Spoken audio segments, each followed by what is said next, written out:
Welcome to the new podcast interview series by My Dear Kitchen in Helsinki blog. This is a project that I wanted to do for a very long time. I've always been interested in social, cultural, and political aspects of food, and I wanted to reach out to people in Finland, researchers, practitioners, activists, and any other food-related people to discuss their works, the topics that emerge around food, current situation, but also future projections. In the near future or later on, the location of the guests may extend beyond the borders of Finland, but my priority, at least for now, will be to see the local picture. My second guest this week is Estonian researcher Kadri Aavik, who has been working on veganism and gender in Estonia and in Finland, and is a part of Climate Sustainability in the Kitchen, Everyday Food Cultures in Transition project in University of Helsinki.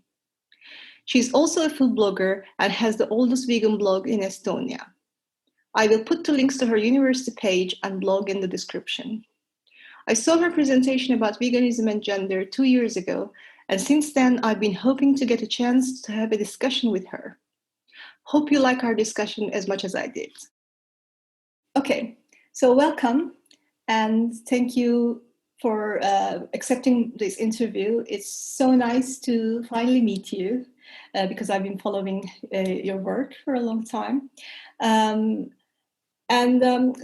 I did give a little bit introduction before about you, but now can you tell a little bit about yourself, your academic background, your research areas in general, and in very general terms, your research, especially on veganism? Okay. Hi, and thanks for inviting me. It's a pleasure to talk to you about these topics. I'm happy that you're interested in this gender and veganism topic. So maybe a little bit then about myself. In terms of my academic background, it's quite diverse. Actually, in my undergraduate, I started out as an English teacher, never worked as one really. And then I went on to do one master's degree in multimedia management, which involved some kind of design, graphic design. And then I actually started to grow an interest in gender studies and actually like inequalities, social inequalities more broadly. And that led me to do a master's degree in gender studies, and then followed by a PhD in sociology. Where in Estonia? Actually, the master's degree in gender studies was in Hungary at the Central European University, which now has moved to Vienna. And actually, the gender studies program was something that the Hungarian government wanted to really close down. And so that was one of the reasons they moved. So that's quite a pity. But yeah, so that's where I studied. And the PhD in sociology, that was in Tallinn University in Estonia. And so it's quite a diverse background, and it seems sometimes that maybe it's a bit fragmented, and I have a feeling that I know something about a lot of things, but maybe not always in something in depth in a way. But at the same time, I feel like this diversity has helped me to do interdisciplinary research that I do currently. And so I work in gender and feminist studies, in critical animal studies, and in vegan studies, if I had to define the fields. So in terms of my topics, I have studied, for instance, the role of institutions in moving towards a more ethical and sustainable world, because I think institutional change is really important. Of course, individual change and individual agency is really important too, but it has to go in parallel with that institutional change. And one more specifically, one issue I studied is institutional resistance to veganism. So I looked at Estonian national dietary guidelines and how veganism is depicted in that document. And then I also looked at the experiences of vegans in the medical system in Estonia. So kind of to see the role of institutions and how they block or promote veganism. And then I have studied the animal rights movement and intersectional activism. That's something that interests me a lot. Like, so how it's not just gender, but also like other, forms of oppression based on other categories and how they are interlinked. And so my current research actually focuses on vegan men and masculinities. So I'm interested in the identities and practices of vegan men, so that kind of brings together a lot of my research interests. So veganism and critical animal studies, and at the same time gender studies. So that's quite a big project I'm working on right now. And that's how I got to know you 2 years ago in this Climate Sustainability in the Kitchen project's presentation in 2018 November. And we're going to talk a little bit more about that later. So today I want to talk to you mostly about veganism and gender, but first I'd like to ask you something that I saw in one of your papers titled "The Rise of Veganism in Post-Socialist Europe, Making Sense of Emergent Vegan Practices and Identities in Estonia." So in that paper, your main point is, or you're saying that veganism should be understood as a political practice. Can you expand a little bit on that? Yeah, definitely. And when I said that, I definitely am not the first person who has said that. So I kind of was drawing on earlier literature too. But what is meant by that is, and I definitely, when analyzing veganism, I think it's very often thought about as a diet or some personal food choice. That's particularly in kind of popular imaginations, but also in some academic studies. And I think this is like definitely one meaning of veganism, but I think it kind of produces a limited understanding of it. I think it has got more dimensions that are very important. And so it's not only a dietary choice or a lifestyle, but it's always like a political project, because it's really related to so many systems, different systems of power. Although even if people who are vegans maybe don't see it always that way, but maybe more concretely. So if you're a vegan, then you reject animal products on a daily basis. So it's about your everyday food practices. And when you refuse to eat other animals, you're actually contesting a very powerful social norm, and you're doing it every day at every meal. And that makes it really political. It's a very political action. So contesting that quite powerful social norm. Okay. So now veganism and gender.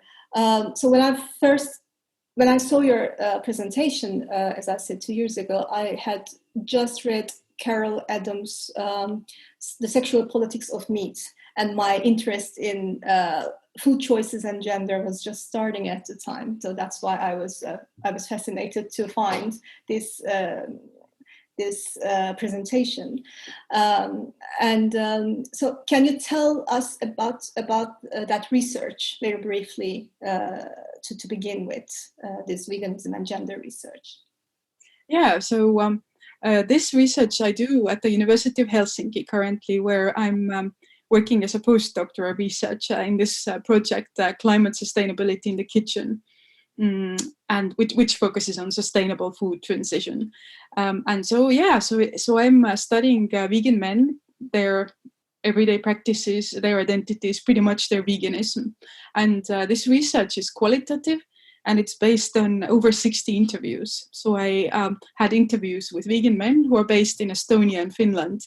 And why I chose those contexts, well, one is practical reasons, definitely. I'm based here in this area, and I'm more familiar with it. And also, when I looked at previous research on vegan men and masculinities, it is really almost exclusively based in kind of Western Anglo-American context. So I thought maybe to add something to this body of research from a different perspective.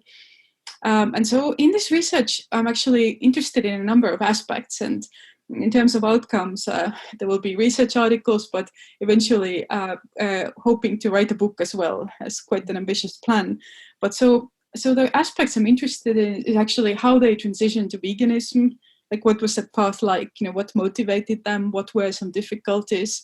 That kind of decision process. And then experiences of living as a vegan man, and how they kind of negotiate their social relationships, because going vegan can definitely impact your relationship to your family and your friends and other people close to you. and yeah, also like how their food practices have changed and how they relate to health and well-being. In fact, that's a kind of a small aspect that I'm currently writing a paper on. But actually, in this research, maybe one of the more interesting aspects that definitely I want to focus on quite a lot is this relationship between veganism and masculinity. So connecting gender and veganism. And in some ways, we could say that there's a tension between veganism and masculinity, because eating meat has really traditionally been such an important part of masculinity. And if vegan men kind of challenge that, and they do not anymore eat other animals, they kind of challenge this norm of masculinity. And so we could say that going vegan for men opens up some new ways of doing masculinity. And it can maybe lead to some more alternative or different ways of doing masculinity or being a man. And that's something I also suggest in my research.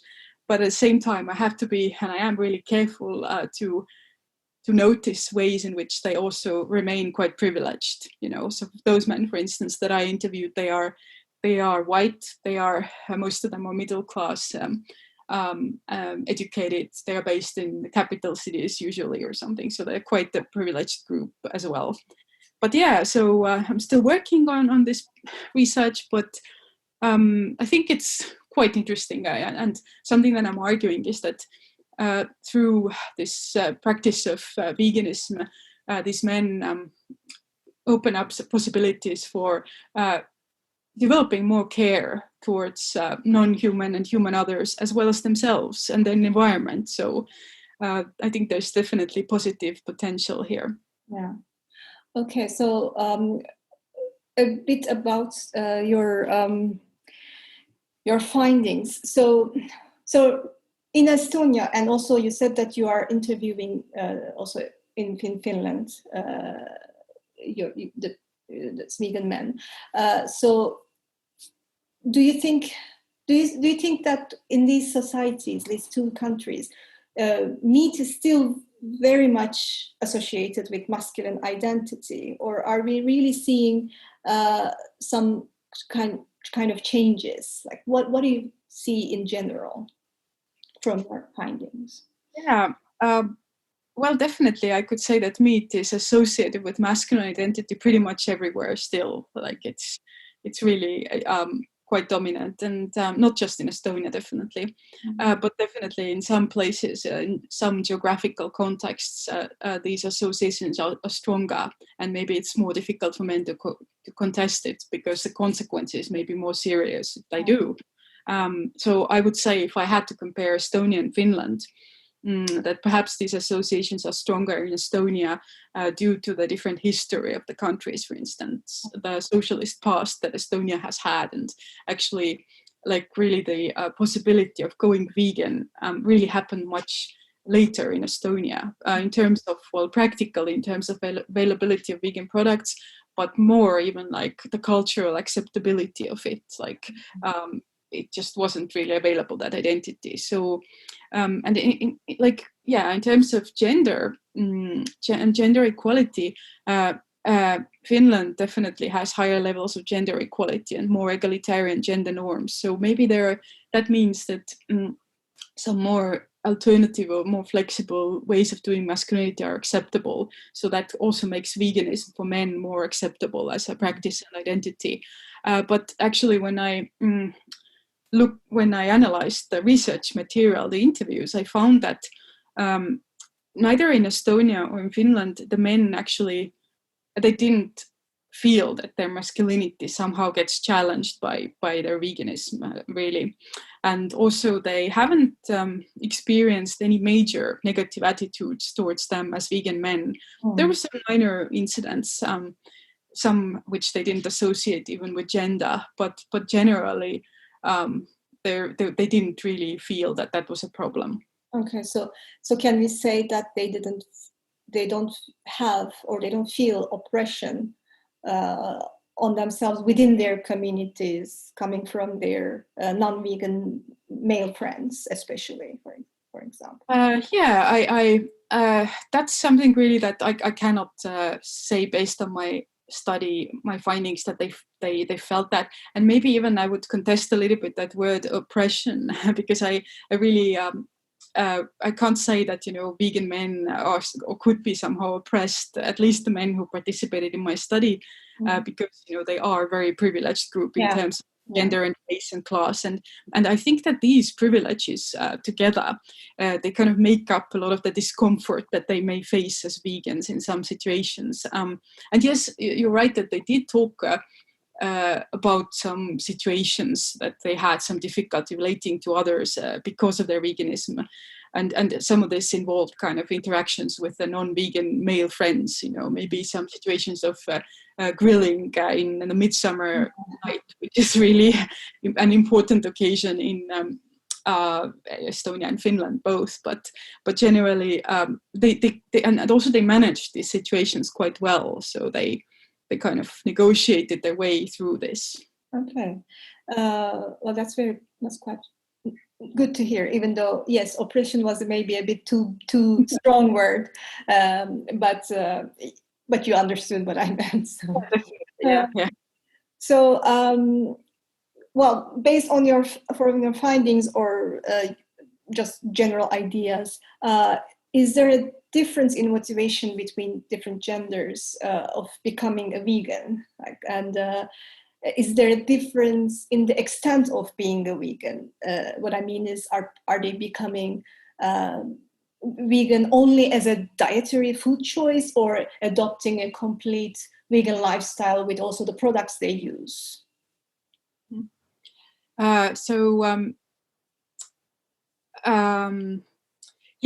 actually, so the reasons of going vegan, right? So they had different reasons, like there was health and ethics and environment, which featured either as single reasons or sometimes there was a combination. But these are the three typical reasons usually for vegans: health, ethics, and environment. And typically, the men kind of started out with one or a couple of reasons, but then other reasons followed. For instance, some started with their own personal health concerns, and they had read up about, you know, plant-based diets, and they thought that's healthy. They tried it, but then they kind of got immersed into all this information about eating other animals and about environment, and then actually it kind of developed so that they said that, okay, now I'm a vegan for ethical and for environmental reasons, for instance. As they learned more about veganism, it kind of developed. But generally, so you asked about also kind of the extent of veganism in that sense, that is it only a dietary practice, or is it also like more, you know, comprehensive? Do you also avoid animal products in other areas of life? And yes, most men that were in the study, they did that. So it was not just a dietary practice for them. Okay, yeah. Because I mean, whenever we say the word vegan, the first thing that we think of is the food aspect, which is of course a big part of it, but it doesn't end there. And I'm seeing also as a person with product design background, I sometimes also I see lately a lot of development in vegan materials, and, you know, the use of these materials in different products, from cars to, you know, whatever. So so now continuing with something else, I'm finding a lot of articles that discuss the intersectionality of feminism and veganism. And so what do you think yourself about the connection between feminism and veganism? And I mean, I saw so many blogs and different websites that say, you know, vegans should also be the advocates against the oppression of women and things like that, like the way that women are, the things that women are facing when they're working in farms and things like that. So what do you think about that? So I think this is a huge question, and you're right. It's being discussed a lot, you know, and so I don't think I can, with a short answer, do justice to the whole big theme, but maybe to say a few words. So, of course, some particularly eco-feminists have explored these connections between veganism and feminism for quite a while now, and the most famous book is Carol Adams's Sexual Politics of Meat, which I think you're also familiar with, right? Where really like she kind of outlines so what are the kind of links between how in patriarchal societies both women and feminized people, we could say more broadly, and non-human animals, like how they are exploited and oppressed, and so she kind of pointed out how it happens through similar mechanisms in quite a good way. And so that has been really influential. And also she was making connections between masculinity and meat eating, and kind of really showing how it's such a cultural norm, those links.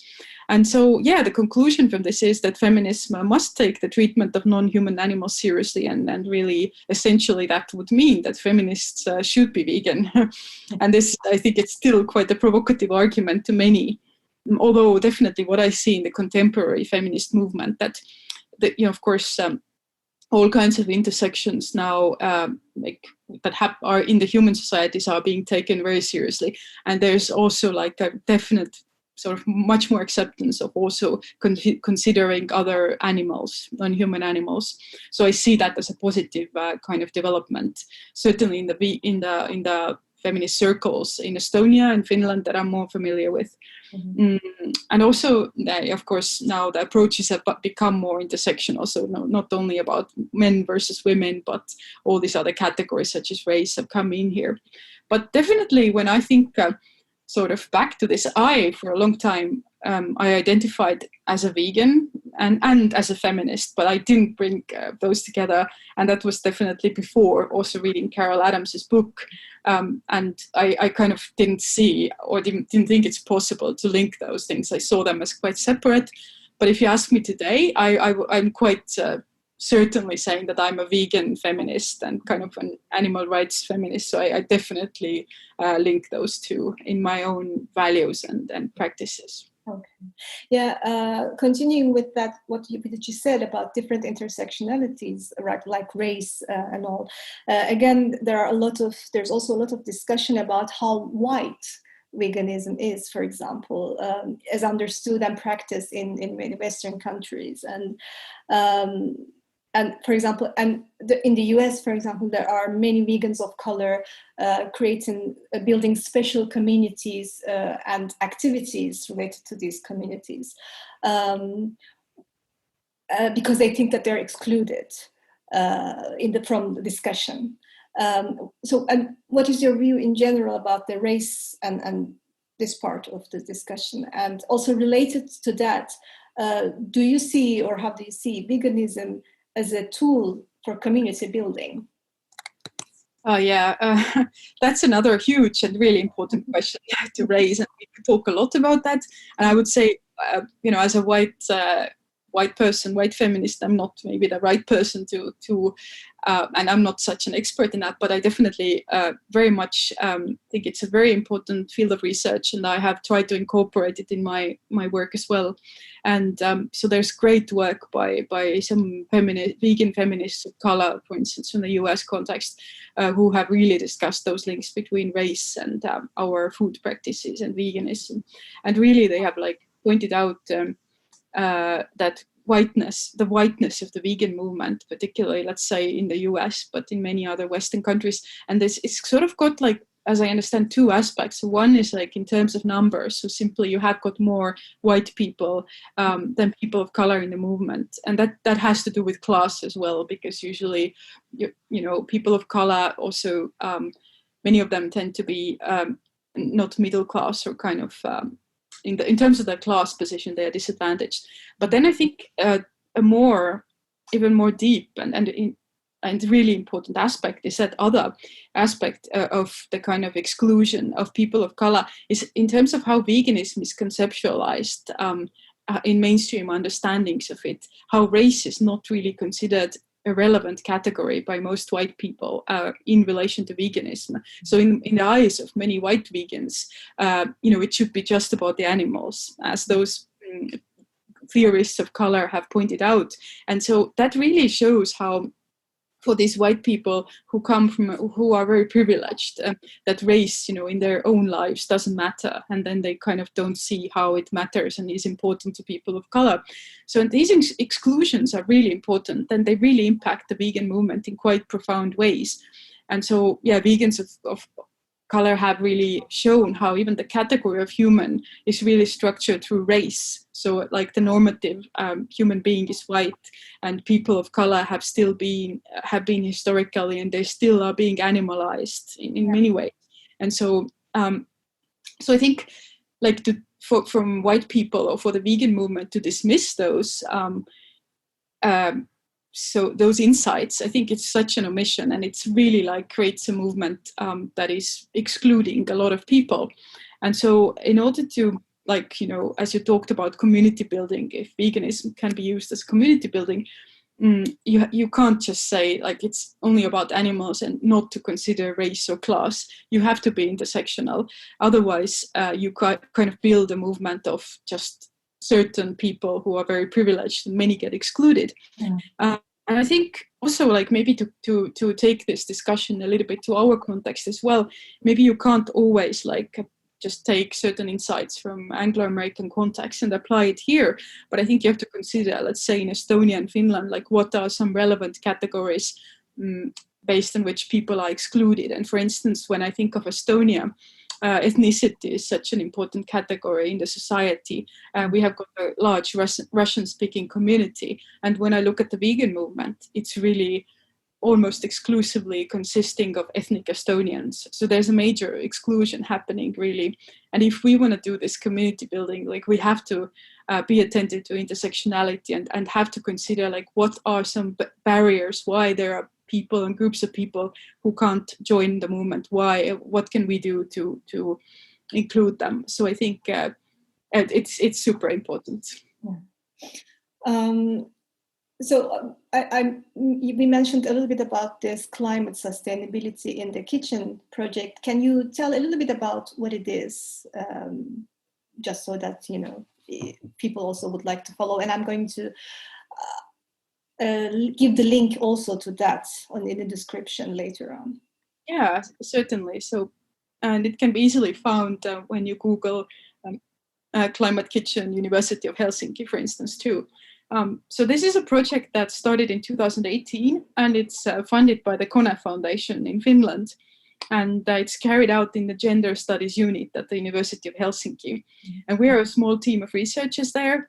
And so basically the idea is to study cultural change towards more climate sustainable plant-based foods in everyday diets. And we look at different contexts like media discussions, policy making, and then my own research looking at vegan identities and gender in relation to that. And and so there's a kind of research part to the project, but there's also a practical part. We have a good colleague working in that area, and so in the project we developed vegan recipes, so 30 vegan recipes that are climate sustainable. So actually their climate carbon footprint was calculated. And so these recipes are directed to large kitchens and lunch canteens in Finland. And there's a recipe website, which is ilmastoruoka.fi, that can also be found on that Climate Kitchen website. And so we very much wanted to be like that. There's a research part, but as in critical animal studies and vegan studies, you kind of want to make a real impact to help improve the lives of animals. So that's why we kind of value that practical component as well. Yeah, great.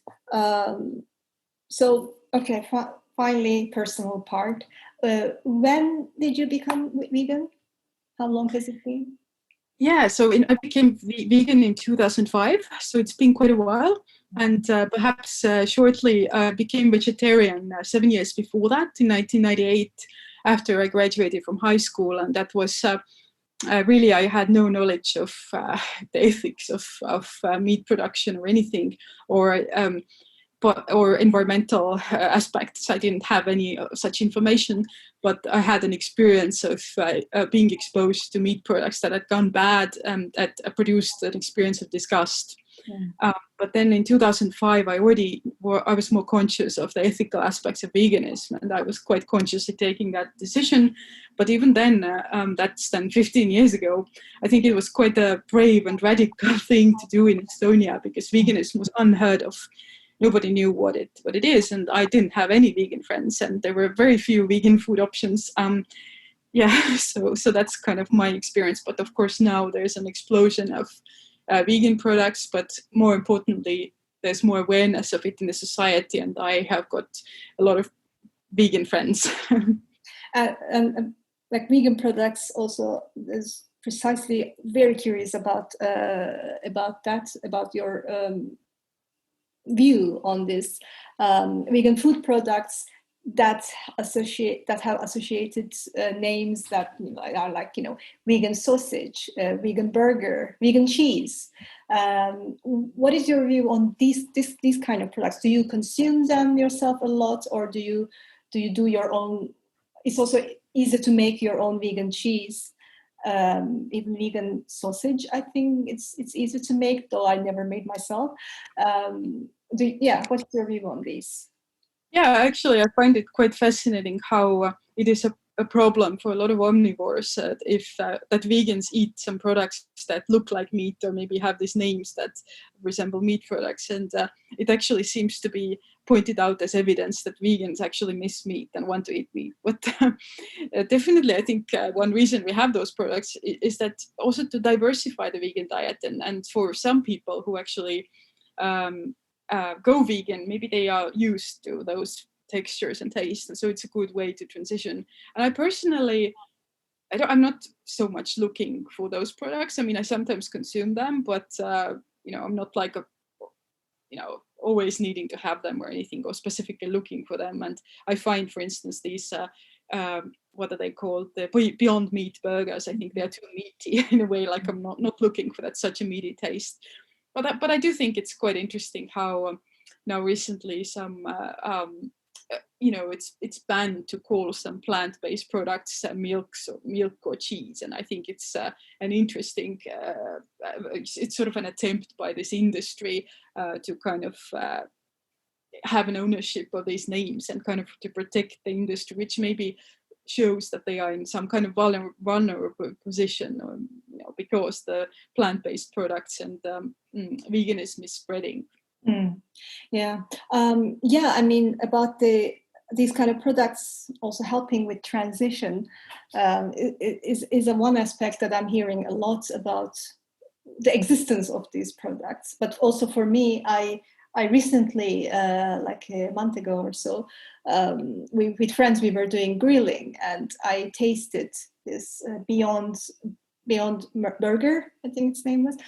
And it is tasty, but it was for me too meaty. And I don't look at all for the taste or the texture, especially of meat. So I ate half of it, but it's not bad, but it's definitely not appealing to me. And just to be clear, I am not vegan. I'm a vegetarian. I try sometimes to be vegan, but my biggest struggle is with yogurt, to be honest. And as a Turkish person, because we eat yogurt like crazy all the time, and I tried all kinds of vegan yogurts, but they're always too sweet for me. And because mostly I think people here associate yogurt with sweeter things, like mixing with berries, eating in the breakfast or things like that. But for me, it's with everything else, like vegetables and stuff. So I really struggled. And this comes to my last question. Do you have any recommendations or suggestions for people who are interested in a vegan lifestyle, but who are struggling? Where should they start? How can they be informed? Because there's also massive information everywhere, but you don't know how reliable all the information is. So yeah, what are your recommendations? Yeah, it's really maybe a bit hard to give advice in these very general terms, because it all depends where the people are at. Like, what are their motivations to go vegan? What are their obstacles specifically? People are in very different circumstances, but so they may need a bit different support in different areas of veganism. Maybe some need exactly that kind of support, like what should I eat, and what can I substitute some foods with, like what are nourishing and good tasting plant-based foods. And I remember when I went vegan, I wasn't even eating some food groups at all. Like, I wasn't even ever eating beans or peas, when I discovered that as a really major, nice, nourishing source of food. And then like hummus, I didn't know what it is, and then I discovered it. So some people may need that kind of practical advice. Others may maybe need some support how to cope in social situations. It can be quite difficult, particularly maybe when you're a younger person, and the peer pressure is something that you feel quite strongly. Like, what do you do? So you may need to like negotiate that. So I think there are quite different areas where people need support. But maybe one thing I point out a little bit is that that institutional change that I still think it's quite important, because the capacity of people to really choose veganism really depends on their circumstances. So we can already see that in some countries it's much easier to choose, like in Finland, as a personal choice to become vegan, much easier compared to some other countries, So I think the change also has to happen in institutions like the education system, the medical system, things like that. So it really makes a huge difference whether and how easily we can go vegan. Yeah. Well, I don't have any more questions, but do you have any final words to say, or we're going to end this interview otherwise? Well, I just want to thank you for these fascinating questions that I feel like I provided quite short maybe answers, and I could always talk more, but I think maybe you got some glimpse into that topic, and I hope that the listeners will also get something out of it. So thank you very much, and I really enjoyed the discussion. You're welcome, and thank you. I think I thanked you so many times by now that you might be tired of it, but thank you again.